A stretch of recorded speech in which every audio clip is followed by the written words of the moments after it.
अस्सलाम वालेकुम। सियाणे कहंदे भी मारदे दी बुलियां नूं घ्यो ला दो भी देखण वाले कहणगे घ्यो खांदा मरिया। भी साडे जिमीदारां नाल होई आ भी पहला फसलां दे रेट चंगे देख के एक दूए दी जिद चों ठेका 30,000 तो 1,30,000 ते लै गए ते फिर फसलां दे रेट ही ना रहे। जदों वेचण दा टाइम आया तुसीं मक्की देख लो, कनौला देख लो, तिल देख लो, नरमा देख लो, अद्धो अध होए पे रेट। भी कदी बाकी शावां दा भी इदां होया भी पट्ठे तो इट्टा अज 11,000 नूं 1000 मिली है भी कल नूं 5,000 नूं मिले।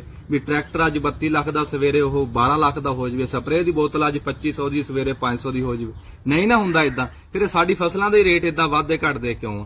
मैं कहना पहली गल है भी एडे ठेके इन्ने नहीं सी चकने चाहिए इन्हां नूं भी माड़ा जिमीदार हो जिमीदारा ही छड्ड गया। जे ठेके इन्ने भरे सीगे ते फसलां दे रेट नहीं गिरने चाहिए सीगे।